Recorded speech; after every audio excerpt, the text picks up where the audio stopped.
La parole est à monsieur Éric Ciotti.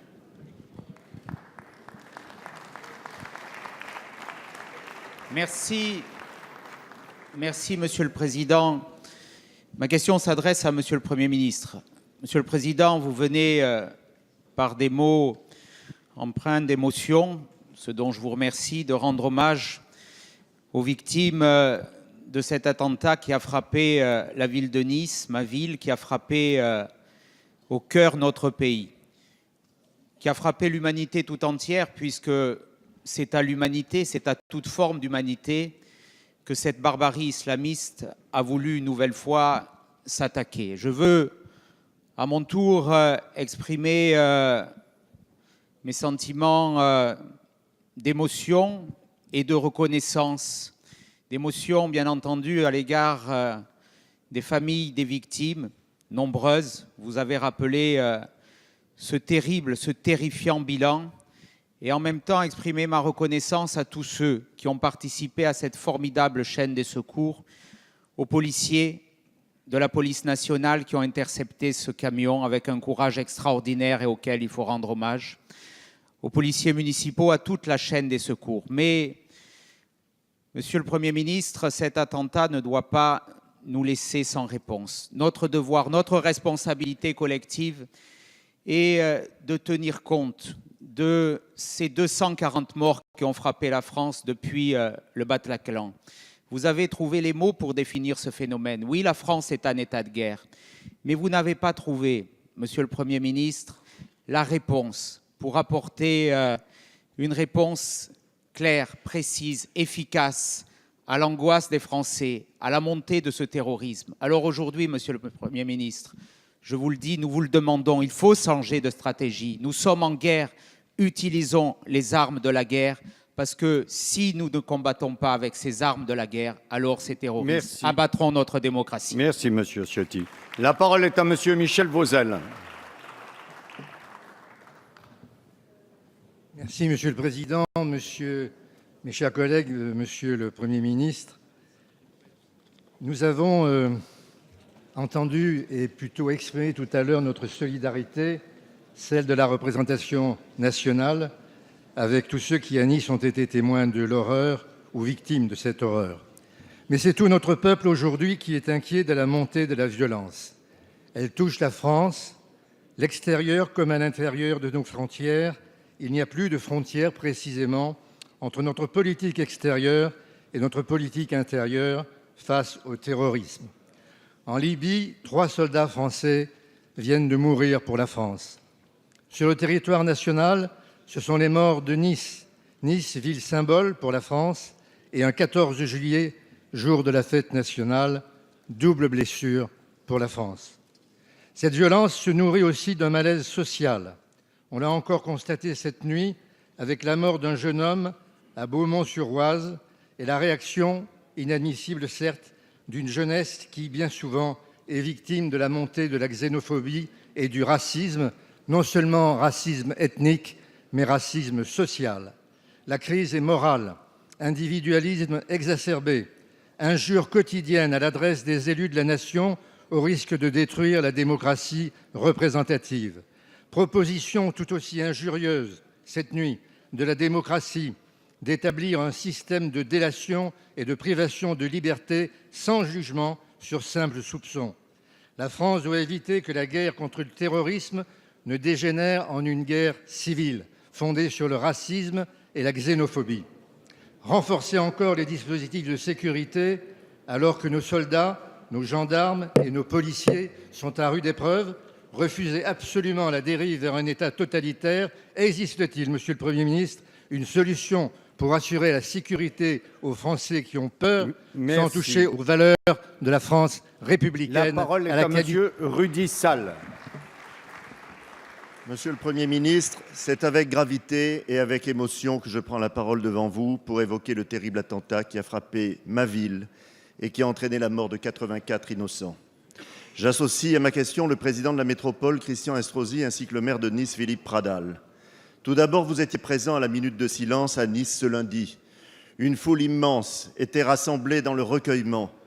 Malgré cela, lors de votre arrivée, une partie de cette assistance s'est manifestée de façon hostile. Je tiens à vous dire solennellement que je désapprouve ces comportements en pareilles circonstances qui ne sont pas dignes de leurs auteurs. En revanche, ils traduisent un mouvement de colère profond dans le pays qu'il faut entendre. Comment peut-il en être autrement ? Le président de la République déclare qu'il défend la Maison France, alors que les victimes du terrorisme se comptent en centaines depuis 1 an et demi. Je ne veux absolument pas polémiquer, mais je veux poser quelques questions par rapport à ce qui s'est passé. Tout d'abord, le ministre de l'Intérieur est arrivé à Nice dans la nuit de jeudi à vendredi. L'accès à la réunion avec les services a été refusé au président de la métropole, au maire, ainsi qu'au président du conseil départemental. Pourquoi ? Le gouvernement est le seul à avoir accès aux informations relatives aux risques terroristes. Pourquoi l'enceinte piétonne n'a-t-elle pas été gardée par des personnels militaires ou policiers lourdement armés qui auraient pu intercepter le terroriste ? Pourquoi des chicanes de béton n'ont-elles pas été posées à l'instar de ce qui avait été fait pour l'Euro de football ? Enfin, le terroriste était un étranger bénéficiant d'un titre de séjour. Il avait été condamné par la justice de notre pays pour des actes de violence. N'est-il pas temps de rendre automatique le retrait des titres de séjour à des étrangers condamnés pour des crimes ou des délits commis en France et le renvoi immédiat dans leur pays ? Si tel avait été le cas, cet attentat n'aurait peut-être pas eu lieu. La parole est à monsieur Joël Giraud. Merci, Monsieur le Président. Monsieur le Premier ministre, le symbole est fort.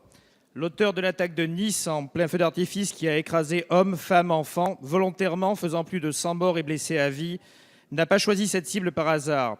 Il a voulu atteindre 2 symboles que les salafistes haïssent.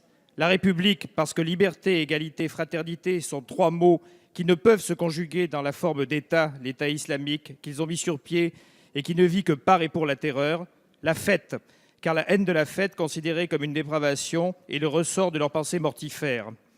Alors, au-delà de la nécessaire compassion qui va également à nos 3 militaires morts au combat à Benghazi, il faut nous tourner vers les vivants pour montrer la force et la cohésion de la nation. La violence terroriste cherche à provoquer l'affolement en chacune et chacun, la suspicion généralisée, la surenchère des yakas nourris du sentiment d'impuissance, la division et la désignation des boucs émissaires. Face à une France au bord de la crise de nerfs, notre force, nous devons la puiser dans le calme et la confiance. Et nous n'y parviendrons que si nous comprenons que le terrorisme est notre problème à tous. Chacun doit prendre conscience de son devoir, les politiques en faisant preuve de dignité, mais chaque citoyen aussi, en transformant la paranoïa qui le guette en vigilance citoyenne. Cette vigilance organisée dans la société est le seul moyen de maintenir le lien fragilisé entre les concitoyens traumatisés par les attaques à répétition. L'état d'urgence et sa prorogation étaient nécessaires. Mais face à la lutte longue contre le terrorisme, il faudrait désormais inventer une nouvelle forme de société en renouant les liens entre citoyens et nations. En Israël, le risque d'attentat est quasi permanent. Mais la population ne vit majoritairement pas dans l'angoisse, ou du moins sait-elle la gérer. Car dans ce pays, les 3/4 de la population ont fait leur service militaire. En Suisse, le consensus helvète, dont nous ferions bien de nous inspirer, repose depuis 1848 sur un service national qui n'a cessé d'évoluer. Alors, Monsieur le Premier ministre, comptez-vous redonner à la France le rôle intégrateur d'une forme de service national modernisé pour prolonger l'impérieuse nécessité d'une éducation citoyenne et civique ? Merci, monsieur Giraud. La parole est à madame Jacqueline Fraisse. Une fois de plus, notre pays est victime d'un terrible attentat causant d'immenses souffrances. Une fois de plus, c'est la 4e, vous répondez par la prolongation de l'état d'urgence. Je ne joindrai pas ma voix à celle de la droite et de son extrême qui tente de faire croire que cette situation pourrait être surmontée facilement. Je le ferai d'autant moins que sous son autorité, le fonctionnement des services de police et de renseignement se sont dégradés. Je ne crois pas non plus qu'il soit décent d'user de surenchères à vocation politicienne, ni d'utiliser les médias pour en rajouter dans le sensationnel et l'anxiogène qui entravent la réflexion. Je voudrais simplement vous dire que la réponse ne peut pas être uniquement sécuritaire et guerrière. Nos concitoyens revendiquent la sécurité, c'est bien normal. Mais nous devons avoir l'honnêteté de leur dire que si cette exigence passe par des moyens de police et de justice, ce n'est pas en cadenassant notre société que nous traiterons les causes de cette situation, car Daesh ne tombe pas de nulle part. Aussi, j'ose vous inviter à vous demander si cette fuite en avant vers le tout sécuritaire qui nous fait basculer dans un état d'exception permanent, sans que le pire ait pu être conjuré, ne sert pas à terme ceux qui nous frappent. N'est-il pas temps de renoncer aux politiques néolibérales qui ont déchiré le tissu social et aux discours exaltant l'identité nationale qui stimulent le communautarisme, pour décider au contraire de développer en grand des services publics de qualité ouverts à tous et dans tous les domaines qui permettent à chacun, quelle que soit son origine, sa religion et sa situation sociale, d'être considéré et reconnu à égalité de droits et de devoirs, de se sentir citoyen à part entière. Merci Madame Fraisse. La parole est à Monsieur le Premier ministre Manuel Valls.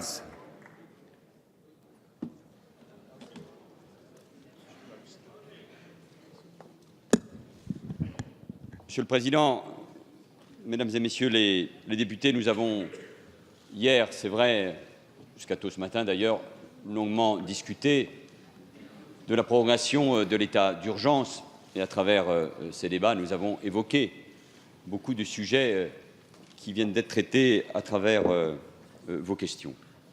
Bien sûr, d'abord, nos pensées vont vers les victimes, les morts, 84, les blessés, ceux qui luttent encore aujourd'hui pour la vie, les blessés handicapés à vie, handicapés pour toujours, ceux qui garderont à tout jamais dans leur chair et dans leur esprit ces moments atroces. Je veux aussi avoir une pensée avec vous dans ces moments-là pour toutes les victimes des attentats de ces derniers mois qui revivent à travers le drame atroce de Nice ce qu'ils ont pu vivre en janvier ou en novembre 2015. Tous, évidemment. Et d'ailleurs, cela change totalement de nature le travail d'aide aux victimes qui devra être le nôtre, parce que nous comptons aujourd'hui des centaines, des milliers de personnes à travers les familles, les proches concernés par ces attentats. C'est quelque chose, malheureusement, de totalement inédit pour notre pays, en tout cas depuis ces dernières décennies, et donc c'est vers eux qu'évidemment nous devons nous tourner. Bien sûr, notre responsabilité, c'est de protéger les Français.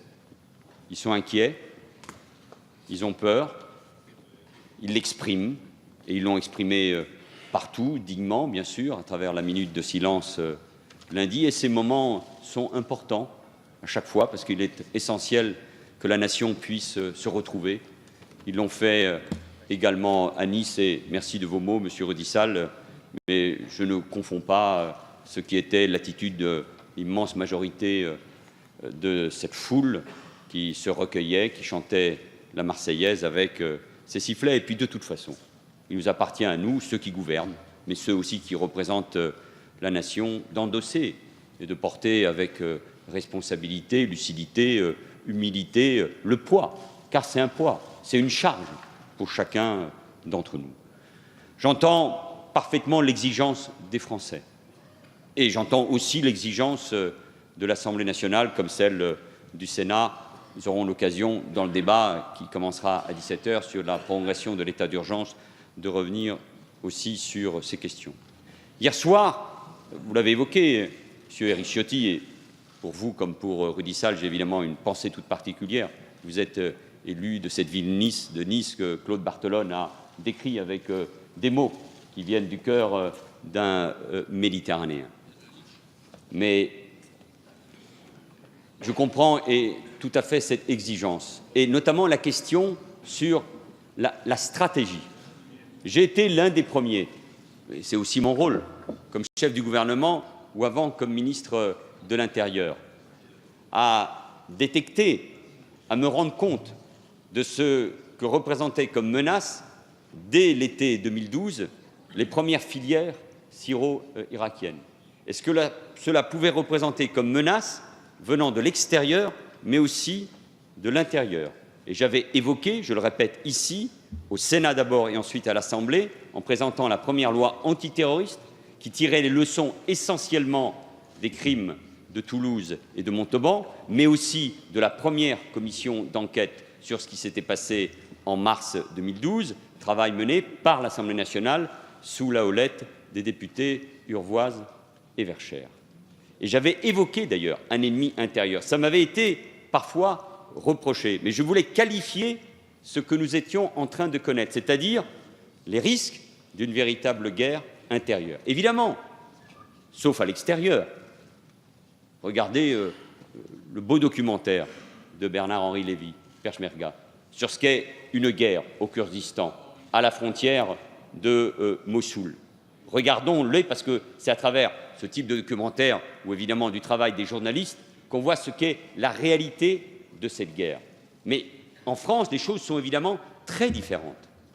C'est très différent. Mais c'est une guerre. C'est une guerre qui n'a rien à voir avec ce que nous avons connu au XXe siècle, mais c'est une guerre qui nous est menée. Chacun l'a dit avec ses mots. Et c'est pour cela que nous avons pris en responsabilité tous les moyens, les lois qui, par ailleurs, ont été votées par une immense majorité des parlementaires, les 2 lois antiterroristes, celle que j'ai portée, celle que Bernard Cazeneuve a portée, les 2 lois sur le renseignement, et je l'ai évoqué hier, ça faisait 30 ans que nous n'avions pas une nouvelle loi sur le renseignement, la précédente avait été portée par Michel Rocard et par Édith Cresson en 1991. Et ces lois, elles sont nécessaires. Ce n'est pas un seul outil, parce que nous voyons bien que c'est à la fois le traitement humain, le travail de la police et de la gendarmerie, du renseignement, le travail sur les réseaux sociaux, sur Internet, la mobilisation de la société qui doivent être engagées pour lutter contre le terrorisme.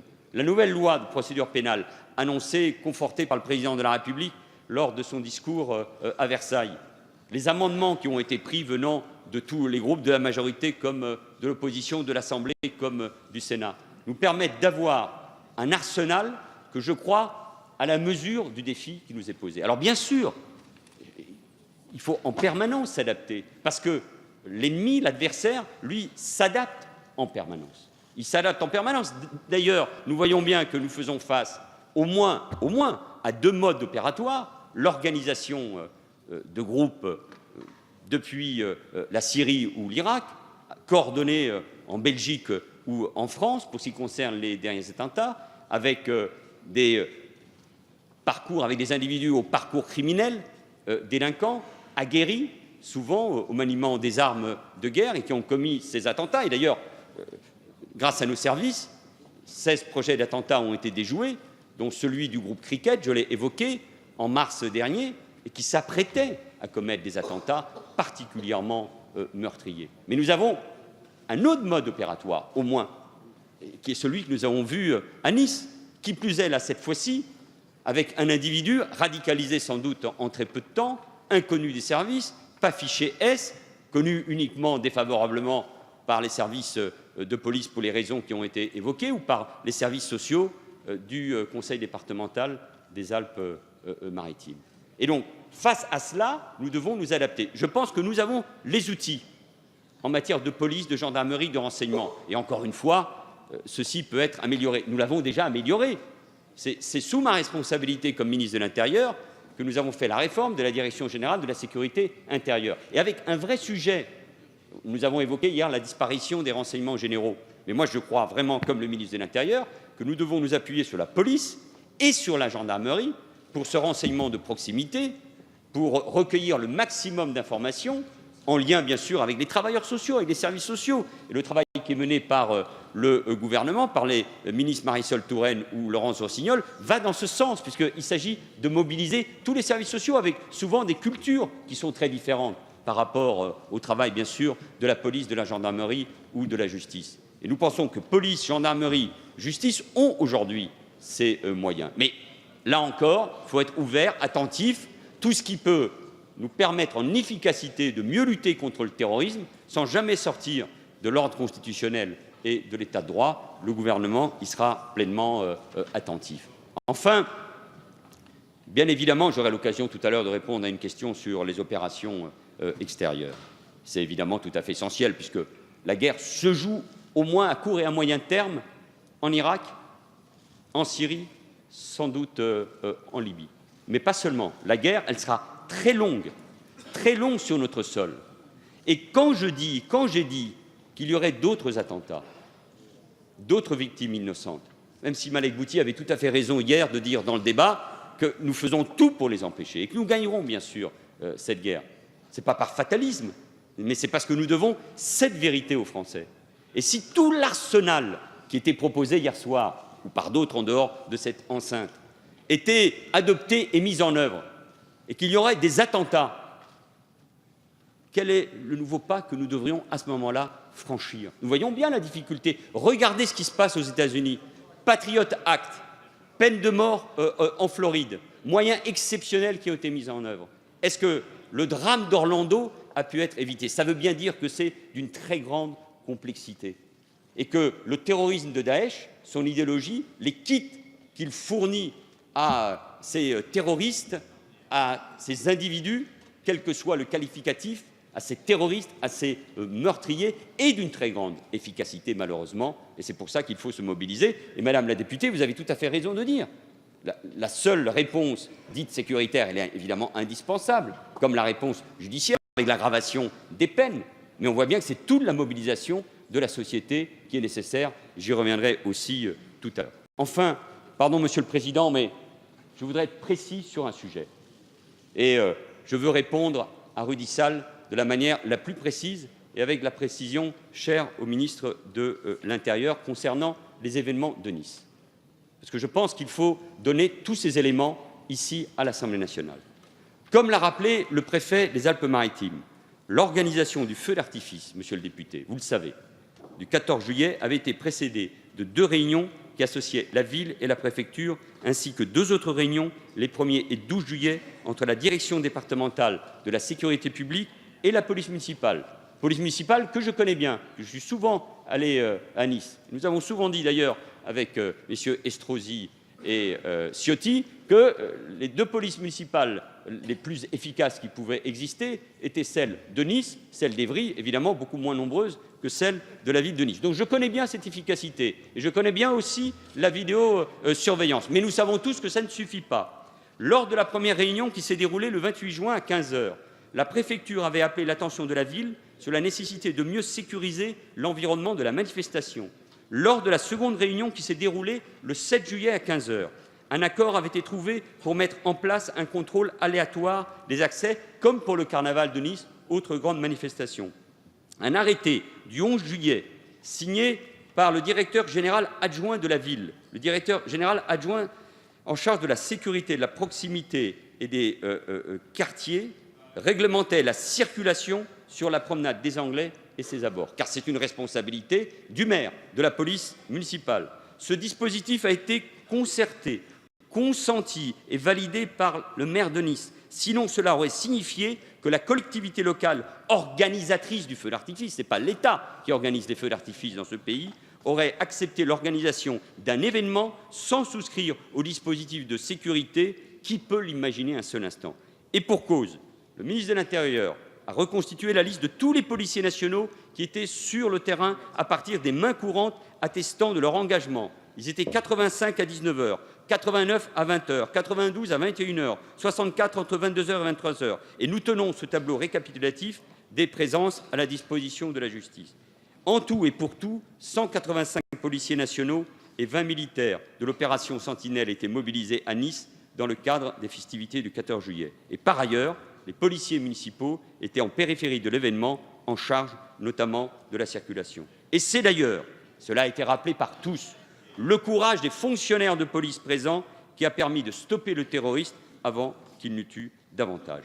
Et ce travail avait évidemment été nourri par l'expérience de la préparation de l'Euro, puisque 5 exercices antiterroristes majeurs avaient été organisés à Nice. Voilà, mesdames et messieurs les députés, moi je suis convaincu que le pays a besoin de vérité, a besoin de tout savoir, mais nous devons, nous qui exerçons les responsabilités, vous qui êtes parlementaires, vous qui avez exercé des responsabilités, vous qui souhaitez à nouveau exercer des responsabilités, nous avons un devoir de vérité et d'exigence vis-à-vis de nos compatriotes. Ça sera un combat long, difficile. Il y aura encore malheureusement des victimes. Mais ce combat, nous le gagnerons au Levant et en France, parce que c'est la France qui a été attaquée, parce que c'est les pays des droits de l'homme, parce que c'est le pays de la laïcité, parce que c'est un pays qui prend ses responsabilités au Levant comme au Sahel, parce que c'est un pays qui compte des millions de compatriotes et de concitoyens musulmans, et que le terrorisme s'attaque à notre société pour la diviser, et nous vaincrons, et nous vaincrons d'autant plus que nous serons unis et solidaires face au terrorisme pour le vaincre.